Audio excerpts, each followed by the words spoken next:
কেমন হতে চলেছে আজ নামিবিয়ার আগেনস্টে ভারতের প্লেইং 11, কারণ এক তো আমাদের অভিষেক শর্মার ইঞ্জুরি, তার ওপর আবার নতুন করে উড়ে এসে জুড়ে বসেছে আমাদের ঈশান কিষানের ইঞ্জুরি। নাও বোঝো ঠালা ভাই, খালি ওপেনারগুলো ইনজার্ড হয়ে যাচ্ছে গো, এই তো মহাজালা ভাই। তাও আবার এমনি কিছু করতে যে নয়, এরা নিজেরাই প্র্যাকটিস সেশনে ইনজার্ড হয়ে যাচ্ছে। আজকে আমাদের বুমরাদা বল করছিল, কালকে থেকে বল করা সে শুরু করেছে, তারও শরীর খারাপ ছিল, গত 10 দিন সে বল করেনি যা খবর পেলাম। কালকে থেকে বল করা শুরু করেছে ভাই, ওই মনে হয় ফকিরের স্টেটমেন্ট শুনে ফেলেছে বুঝলে, ওই ওদের ফকির জাদা আছে না একটা, ওই ফকির জাদা ম্যাচ জেতার পরে অনেক বড় বড় ডায়লগ মেরেছে, সেই সময় আমি বলছি তোমাদেরকে, ওইটাই মনে আমাদের বুমরাদা শুনতে পেয়ে গেছে, ওদের শুনে ভাই ঈশানের ওপর রাগটা মনে হয় ঝাড়তে গেছে। যাই হোক মজা করছি ভাই, কি হয়েছে ওপরবেলায় জানে, প্র্যাকটিস করছিল, ডাইরেক্ট একটা ইয়র্কার যে পড়েছে ঈশানের পায়ে, ঈশান ভাই ব্যাট ছেড়ে পা ধরে বসে গেছে। মানে তোমরা এবার বোঝো যে কেমন লেগেছে। আমি তো ফটো দেখেছি, তোমরাও দেখে নাও ভাই, ভালো রকমই লেগেছে, ওকে দেখি বোঝা যাচ্ছে সঙ্গে সঙ্গে পায়ে যে পড়েছে, আর ও ভাই সাহেব ব্যাট ছেড়ে সাইডে এসে বসে গেছে। বুমরার ইয়র্কার পায়ে পড়া মানে বুঝতেই পারছো কেমন লেগেছে। সেটা আফসোস নয় ভাই, আমার আফসোস হচ্ছে আমাদের ওপেনারগুলো ইনজার্ড হয়ে যাচ্ছে। দেখো আমাদের কাছে ব্যাকআপে তো একটাই আছে, সেটা হচ্ছে সঞ্জু স্যামসন, সেই নাহলে নামিবিয়ার আগেনস্টে বাগিয়ে নেবে। কিন্তু পাকিস্তানের আগেনস্টে তো ভাই দরকার না অভিষেক ঈশান দুজনকেই দরকার, কারণ ওদেরকে তো একটু টনিক দিতে হবে। আমার মনে হচ্ছে এইবার পাকিস্তান আমাদেরকে টক্কর দেবে, একটু হলেও টক্কর দেবে ভাই। এইবারের ম্যাচটা একতরফা হবে না, কারণ এইবারে টি-20 ওয়ার্ল্ড কাপটা একটু বাস জমজমাট পাড়া আছে বুঝলে তো, মানে অত সহজ নয় ম্যাচ জেতা। ইউএসএ টক্কর দিচ্ছে, নেপাল টক্কর দিচ্ছে, তারপর হচ্ছে তোমার আর কে কে, আফগানিস্তান যা আছে ভাই, সবাই ভালো খেলছে এইবারে, তাই হালকায় নিলে হবে না। আর হ্যাঁ, পাকিস্তানও ভালো খেলছে, তারা এখন অব্দি দুটো ম্যাচ খেলেছে আর দুটো ম্যাচই জিতেছে। সে নরম টিম বলো যাই বলো, তারা ভালো খেলেছে, তারা জিতেছে আর কি, মোট কথা হলো। তাই আমাদেরকে এমন প্রিপারেশন নিয়ে যেতে হবে যেন আমরা ওদেরকে পাঁচড়ে দিতে পারি। পাঁচড়ে দেবো ভাই, ভরসা আছে, বাট প্রিপারেশনটা তো আমাদেরকে নামিবিয়ার ম্যাচ থেকে শুরু করতে হবে না, কারণ আমাদের মেন টার্গেট তো হচ্ছে ভাই 15 তারিখে পাকিস্তানের আগেনস্টে ম্যাচ। এটা তো জাস্ট প্রিপারেশন নেওয়ার জন্য। তাই আজ আমরা আলোচনা করব যে কেমন হতে পারে ভারতের নামিবিয়ার আগেনস্টে প্লেইং 11, আর পাকিস্তানের বিপক্ষে কেমন হবে সেটা নিয়ে পরে আলোচনা একদিন করা হবে, ঠিক আছে। আর তাছাড়াও আজকে 3টে ওয়ার্ল্ড কাপের ম্যাচ ছিল, সেটা নিয়েও ছোট করে একটু কথাবার্তা হবে। তাহলে চলো আর বেশি না বকে ভাট, আজকের ভিডিওটা শুরু করা যাক। এই যে ভাই সাহেব, তুমি এখনো সাবস্ক্রাইব করোনি বলো? হ্যাঁ, তোমাকে দেখি বুঝতে পারছি, তাড়াতাড়ি সাবস্ক্রাইবটা করো, কি করছো ইয়ার, সাবস্ক্রাইব করো। আর যারা ফেসবুকে দেখছো অবশ্যই ফলো করে নেবে, ঠিক আছে ইয়ার। তোমরা একটু সাবস্ক্রাইব কমেন্ট করলে না ভাই জোশ আসে মনে, বুঝলে তো, আর কিছু সেরকম নয়। যাই হোক করে নেবে, ঠিক আছে। সবার প্রথমে আসা যাক আমাদের টিমের খবরে। টিমের খবরে প্রথমত হচ্ছে ভাই আমাদের অভিষেক শর্মার খবর। অভিষেক শর্মার খবর শুনলাম, তিলক দা যতটা এসে বলেছে মনে হয় প্রেস কনফারেন্সে, আমি জাস্ট খবরটা শুনলাম যে অভিষেক দাকে তোমার হসপিটাল থেকে ডিসচার্জ করে দেওয়া হয়েছে। কালকে তাকে হসপিটালে ভর্তি করা হয়েছিল, তার পেটে কিছু একটা হয়েছে, এক্স্যাক্ট বলা হয়নি যে কি হয়েছে, বাট পেটে একটা কিছু প্রবলেম হয়েছে এবং হসপিটালে ভর্তি করা হয়েছিল, তাকে ডিসচার্জ করে দেওয়া হয়েছে। বাট এখনো পুরোপুরি কনফার্ম নয় সে নামিবিয়ার আগেনস্টে খেলবে কি না। পাকিস্তানের ম্যাচে খেলার জন্য তো ভাই এখনো টাইম আছে, কালকে তোমার 12 তারিখে নামিবিয়ার আগেনস্টে হবে, মোটামুটি মাঝে এখনো 2 দিন থাকবে। তাই পাকিস্তানের আগেনস্টে আশা করা যাচ্ছে আমাদের খেপু ঠিক হয়ে যাবে, বাট নামিবিয়ার আগেনস্টে এখনো পুরোপুরি কনফার্ম নয়। এটা আমরা কালকে ম্যাচে টসের সময় জানতে পারবো যে আমাদের অভিষেক খেপা খেলবে কি না। এটাই একমাত্র আমাদের প্রবলেম ছিল, আর সেরকম কিছু প্রবলেম ছিল না। বুমরাদার শরীর খারাপ ছিল, বুমরাদা গত কালকে থেকে বল করতে লেগেছে, সে ভালোই বল করছে, সব কিছু ঠিকই আছে ভাই। হঠাৎ করে আজকে তোমার সন্ধ্যের দিকে প্র্যাকটিস করছিল আমাদের টিম, বুমরাদা বল করছিল, ঈশান কিষান ব্যাট করছিল, ভাই সাহেব একটা ইয়র্কার দিয়েছে ঈশান কিষানের পায়ে, ও ভাই সাহেব ব্যাট ছেড়ে দিয়ে সাইডে বসে গেছে, মানে ভালো রকম লেগে গেছে, ওকে দেখেই বোঝা যাচ্ছিল। ফিজিও টিজিও এসে ওর পা নিয়ে চেক চুক করছিল, আর ও বেশ কেতিয়ে গিয়েছিল, দেখে মনে ছিল ভালো রকমই লেগেছে। মানে তোমরা আন্দাজ করো না ভাই, বুমরার ইয়ারকার ডাইরেক্ট পড়েছে, মানে টো ক্রাশ, আর একবারে জান খারাপ করে দিয়েছে। আমি প্রে করবো উপরওয়ালার কাছে যেন ভাই আমাদের ঈশানদা ভালো থাকে, কারণ ওনাকে আমাদের দরকার আছে ভাই, খুবই দরকার, বিশেষ করে পাকিস্তানের ম্যাচটাতে, কারণ বাকি ম্যাচগুলো বাগিয়ে ফেলতে পারলেও এই ম্যাচটাতে দরকার আছে। পাকিস্তানের আগেনস্টে আমরা বাগিয়ে ফেলবো, এমনটা নয় যে পারবো না, বাট একটু ভালো রকম টনিক দিতে হবে। তো অতদিন পরে ওদের সাথে দেখা হচ্ছে, মাঝে আবার ব্যাঙ্ক মেরে দিয়েছিল, তাই একটু ভালোবাসাদেরকে দিতে হবে না, ওই জন্য প্রে করবো যেন ঠিক হয়ে যায়। এখনো দুজনকে নিয়ে ভাই ডাউটফুল ব্যাপার, ঠিক আছে, আমাদের ঈশানকে নিয়েও ডাউটফুল আর অভিষেককে নিয়েও ডাউটফুল নামিবিয়ার ম্যাচের আগেনস্টে। পাকিস্তানের ম্যাচটা এখনো দেরি আছে, আশা করছি পাকিস্তান অবধি ঠিক হয়ে যাবে। যাই হোক আপাতত আমি ধরে চলছি আমাদের সঞ্জু স্যামসনের সাথে কালকে ঈশান কিষান ওপেনিং করতে চলেছে। আই হোপ ভাই, ফিঙ্গার ক্রসড যেন ঈশান ঠিক থাকে। হ্যাঁ ঠিক থাকবে ভাই, লেগেছে ভালো রকমের লেগেছে, বাট কালকের ম্যাচে যেন ঠিক থাকে তাহলেই হবে। আর কালকের ম্যাচে ঠিক না থাকলেও মাঝে 2 দিন থাকবে, কিন্তু কালকে তাহলে আর ওপেনিংটা কাকে দিয়ে করাবে? অভিষেক যদি না থাকে, ঈশান যদি না থাকে, তাহলে সঞ্জু একা ওপেনিং করবে, দুদিকে একা ব্যাটিং করবে, সেটা তো হবে না ভাই। যাই হোক আপাতত আমরা ধরে চলছি যে কালকে সঞ্জু আর তোমার ঈশান ওপেনিং করতে চলেছে। 3 নম্বরে আমাদের ক্যাপ্টেন সাহেব, 4 নম্বরে তিলক দা, 5 নম্বরে ধরো শিবম দা, 6 নম্বরে হার্দিক দা, 7 নম্বরে রিঙ্কু দা, 8 নম্বরে বাবু আকসার প্যাটেল। এটা আমি কাল পর্যন্ত ধরে চলছি, ঠিক আছে, কালকের ম্যাচে। এইবার আশা করছি আমাদের টিম বেশি স্পিনার খেলাবে, যেটা আমি লক্ষ্য করছি এইবারের ওয়ার্ল্ড কাপে। তোমরা হয়তো লক্ষ্য করেছো যে স্পিনাররা অনেক হেল্প পাচ্ছে ভাই। টি-20 ওয়ার্ল্ড কাপে বেশিরভাগ উইকেটই না পেসারের থেকে স্পিনার বেশি নিচ্ছে। আর তাছাড়াও আমরা যেহেতু কলম্বোতে যাব, আগেই বললাম যে নামিবিয়ার আগেনস্টে ম্যাচটা আমাদের জাস্ট একটা প্রিপারেশন ম্যাচ হবে পাকিস্তানের বিপক্ষে খেলার জন্য। তাহলে আমরা এখানে সেই প্লেইং 11টাই খেলাবো যেটা আমরা পাকিস্তানের বিপক্ষেও খেলাবো। তাই পাকিস্তানের বিপক্ষে তো আমাদেরকে স্পিনার বেশি খেলাতে হবে, কারণ ওরা পাঁচটা স্পিনার খেলাচ্ছে ভাই। ওদের চাবালা আছে, ওই একটা নতুন পাড়া সিউবালা কাস্তেবালা একটা নিয়ে এসছে উসমান তারিক, তারপর হচ্ছে পিঁয়াজ আছে, আবরার আছে, আবরারকে তো বললাম, আরও 2-3টে কারা আছে, সাদাব আছে, নাম ভুলে যাচ্ছি ভাই ওদের, বুঝলে তো। হ্যাঁ, শ্যাম আয়ুব আছে, 5টা স্পিনার ওরা খেলাচ্ছে। তাই মিনিমাম 3-4টা আমাদেরকেও খেলাতে হবে, কারণ শ্রীলঙ্কাতে বেশিরভাগ স্পিন ফ্রেন্ডলি পিচি হয়, মানে স্পিন বেশি হেল্প পায়। এটা হয়তো তোমরা আশা করি লক্ষ্য করেছো যে তোমার শ্রীলঙ্কা যে ম্যাচটা খেলছিল আয়ারল্যান্ডের আগেনস্টে মনে হয়, হ্যাঁ সেই ম্যাচেও স্পিনাররা বেশি উইকেট নিয়েছে। পাকিস্তান তোমার ইউএস এর আগেনস্টে সেখানেও স্পিনার উইকেট নিয়েছে।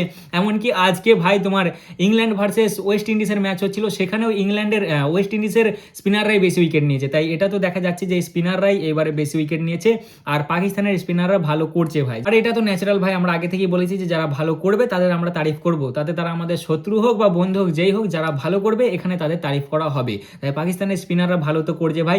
বিশেষ করে ওই যে উসমান তারিক আছে, এটা আমার মনে হচ্ছে এবারে আমাদের গলার কাঁটা হতে পারে। আর এ ভাই একটু তো আমাদেরকে প্রবলেমে ফেলবে, কারণ আমাদের ব্যাটাররা একে আগে ফেস করিনি কখনো। আর তাছাড়াও লাস্ট তোমার 27-28টা ইনিংয়ে একটা তো উইকেটলেস যায়নি। এর মেন তোমার হাতিয়ার কি জানো তো, এই মালটা না বল করতে করতে দাঁড়িয়ে যায় 2-3 সেকেন্ড, ওইটাই হচ্ছে প্রবলেম। না তুমি একে স্টেপ আউট করতে পারবে, মানে কোনো মুভমেন্ট করতে পারবে না। যতক্ষণে না বল ছাড়ছে ততক্ষণ কিছু করা যাবে না, আর তার আগে কিছু করলে ধরে ফেলবে আর সেই রকমই বল করবে। এর সামনে তো ভুলেও ভাই স্টেপ আউট করা যাবে না, তাহলেই কেল্লা ফতে করে দেবে। আর বাকি দিক থেকেও বোলারটা খুব চালাক বোলার আছে ভাই, ভালো বল করছে, ঠিক আছে। ওর বোলিং অ্যাকশনকে আমরা ইলিগাল বলতে পারি না, আর যতই ভাট্টা বলো যাই বলো, ও ভাই প্রপার আছে, আইসিসি ওকে সার্টিফিকেট দিয়েছে, ও তবেই খেলছে, ঠিক আছে। ওর ক্ল্যারিফিকেশন আছে আইসিসির কাছ থেকে যে এটা ইলিগাল নয়। তাই বোলার তো ভাই আছে আর আমাদের সামনে পড়বে, আর এটা আমাদের জন্য একটু চাপ হতে পারে। তাই আমাদেরকেও স্পিনার ভালো রকম খেলাতে হবে। এবার স্পিনার খেলানোর মতন কাকে কাকে আমি দেখছি, আরে যা কোথা থেকে কোথা চলে গেলাম। হ্যাঁ, নামিবিয়ার আগেনস্টটাকে বলি। নামিবিয়ার আগেনস্টে বুমরাদা শিওর হয়ে যাচ্ছে, 9 নম্বরে বুমরাদা, 10 নম্বরে ধরো ভারুন্দা, 11 নম্বরে আরশদীপ। এটা নামিবিয়ার আগেনস্টে হতে পারে, কিন্তু এরকম হওয়ালে তো হবে না ভাই। তাহলে তো দুটো স্পিনারই হচ্ছে শুধু আমাদের, এক আকসারদা আর এক ভারুন্দা, আর তো কয় স্পিনার আমি চোখে দেখতে পাচ্ছি না। তাহলে এখান থেকে একটা অলরাউন্ডারকে সরাতে হবে। ওয়াসি আমাদের টিমের সাথে অ্যাড হয়ে গেছে। আমাদের কাছে আর কি কি অপশন থাকছে, ওয়াসি থাকছে আর কুলদীপ যাদব থাকছে। দেখো আমাদের জন্য বেস্ট তো ভাই কুলদীপ যাদবই, কারণ কুলদীপ যাদব পাকিস্তানকে ভালো রকম ঘাড় মোটকে দেয়। কিন্তু কুলদীপ যাদবকে নিলে কি হবে, আমরা তাহলে একটা ব্যাটার শট হয়ে যাবে। দেখো দুটো ফাস্ট বোলার তো অ্যাটলিস্ট খেলাবে, মানে প্রপার ফাস্ট বোলার। আমি আশা করছি আরশদীপ আর বুমরা দুজনেই খেলবে। আরশদীপ না খেললেও বুমরা তো শিওর খেলবে। তাহলে বুমরা আর হার্দিক দা ধরো শিওর, এই দুটো কনফার্ম আমাদের দুটো ফাস্ট বোলার। আচ্ছা, বাপু শিওর আছে কারণ সে টিমের ভাইস ক্যাপ্টেন, আর ভারুন দাও শিওর। তাহলে এখানে সরানোর মতন কি আছে, আমি তো আরশদীপকে মনে হচ্ছে সরাবে, বুঝলে, কারণ শিবম দুবেকে সরাবে। এই দুটোকেই আমি খুঁজে পাচ্ছি, হয় শিবম দুবেকে সরাবে আর না হলে আরশদীপকে সরাবে। খুব হাই চান্স যে আরশদীপকে সরিয়ে দেবে, কারণ ভাই পাকিস্তান একটা ফাস্ট বোলারই খেলাচ্ছে জাস্ট, সেটা হচ্ছে চিল একা ফাস্ট বোলার খেলছে, বাকি 5টা ওরা স্পিনার খেলাচ্ছে। মানে তোমাদের একটু ব্যাপারটা হয়তো হজবরল হয়ে গেল।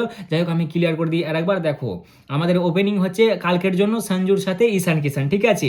এবার এইখানে তোমার পাকিস্তানের আগেনস্টে এটা অভিষেক আর সঞ্জু হয়ে যাবে। আই হোপ যেন ভাই ফিট হয়ে যায় সবাই, এবং ওটা তোমার অভিষেক আর ঈশান হয়ে যায়। 3 নম্বরে আমাদের ক্যাপ্টেন সাহেব, 4 নম্বরে তিলক দা, এরপরই 5 নম্বরে হচ্ছে তোমাদের হার্দিক পান্ডিয়া, 6 নম্বরে হচ্ছে বাপু আকসার প্যাটেল, 7 নম্বরে রিঙ্কু সিং, 8 নম্বরে ধরো কাকে শিবম দাকেই ধরছি আমি, 9 নম্বরে বুমরাদা, 10 নম্বরে ভারুন্দা, 11 নম্বরে কুলদীপ যাদবকে আমি আপাতত ধরে চলছে, আর না হলে ওয়াশিংটন সুন্দর। যাই হোক, একজনকে তো বাইরে বেরোতে হবে। মোট কথা আমার বলার এতক্ষণ বক্তব্য একটাই, যে একজনকে সাইড হতে হবে, হয় আরশদীপ হচ্ছে আর না হলে আমার মনে হচ্ছে তোমার শিবম দুবে হচ্ছে। শিবম দুবের চান্স আমার খুবই কম লাগছে, রিঙ্কুকেও তো বের করার মতন খুঁজে পাচ্ছি না। এই তিনটেই আমি লিস্টে দেখতে পাচ্ছি বের করার মতন, ঠিক আছে। দুবে আছে, রিঙ্কু আছে, আর আরশদীপ পাজি আছে। আমি একমাত্র টপ লিস্টে দেখতে পাচ্ছি এখানে আরশদীপ পাজিকে, যাকে বের করে হয় ওয়াসিকে ঢোকাতে পারে। 2 নম্বর হচ্ছে রিঙ্কুকে, যাকে বের করে তোমার ইয়েকে ঢোকাতে পারে কুলদীপ যাদবকে, আর 3 নম্বর হচ্ছে তোমার শিবম দা। এই 3 জনের মধ্যে একজন, যে কোনো একজনই বেরোবে, ঠিক আছে, সবাই নয়, একজন বেরোবে যে কোনো। আর কালকের ম্যাচে আমরা এটা দেখতে পেয়ে যাবো ভাই, সরি আজকের ম্যাচে আমরা দেখতে পেয়ে যাবো যে কেমন হতে চলেছে। তা মোটামুটি এটাই ছিল টিম ইন্ডিয়ানের খবর। বাকি আজকের ম্যাচের খবর বলতে ভাই, প্রথমে ম্যাচ ছিল আফগানিস্তান ভার্সেস তোমার south Africa. What a match ভাই, হোয়াট এ ম্যাচ, একবারে হেভি লেগেছে, অ্যাবসলিউট সিনেমা হয়েছে। আগেই এই ম্যাচের আমি খবর দিয়ে দিয়েছি, তাই সেটা নিয়ে আর বেশি গভীরে যাচ্ছি না। মন খারাপ হয়ে গেছে ভাই আফগানিস্তানের হার থেকে, বুঝলে, তো ওই জন্য আর বেশি আলোচনায় যাচ্ছি না। 2 নম্বর ম্যাচ ছিল তোমার অস্ট্রেলিয়া ভার্সেস আয়ারল্যান্ড। ফাইনালি ভাই অস্ট্রেলিয়া তাদের ডেবিউ করেছে এই টি20 ওয়ার্ল্ড কাপে। এতদিন পরে 2-3 দিন হয়ে গেল, এইবার এসে ভাই ফাইনালি অস্ট্রেলিয়া তাদের ম্যাচ খেলেছে। প্রথম ম্যাচ যেটা ছিল আয়ারল্যান্ডের আগেনস্টে, অস্ট্রেলিয়া 182 রান বানিয়েছিল 6 উইকেটে। আয়ারল্যান্ড 115তেই প্যাক হয়ে গেছে ভাই 16.5 ওভারে, যে 67 রানে এই ম্যাচটা জিতে গেছে অস্ট্রেলিয়া। এরপরই রাতে ম্যাচ ছিল তোমার ওয়েস্ট ইন্ডিজ ভার্সেস কাদের ওটা, ইংল্যান্ডের, যেখানে ইংল্যান্ডকে একতরফা হারিয়ে দিয়েছে ওয়েস্ট ইন্ডিজ। একতরফাই বলবো ভাই, কারণ পারেনি, ইংল্যান্ড পারেনি ভাই, একদম বেকার খেলেছে। ডিয়ার কি বলো নামটা, নেপাল, তোমরা ভাই হারাতে পারতেদের কি, আর জাস্ট লাস্ট ওভারে যদি একটা বাউন্ডারি এসে যেত না, নেপালও হারিয়ে দিত ইংল্যান্ডকে। ইংল্যান্ডের দ্বারা হচ্ছে না ভাই। ইংল্যান্ড প্রথমে ব্যাটিং করে কত বানিয়েছিল 100, না ইংল্যান্ড প্রথমে ব্যাটিং করেনি, ওয়েস্ট ইন্ডিজ প্রথমে ব্যাটিং করে দিয়ে 196 রান বানিয়ে দিয়েছিল 6 উইকেটে।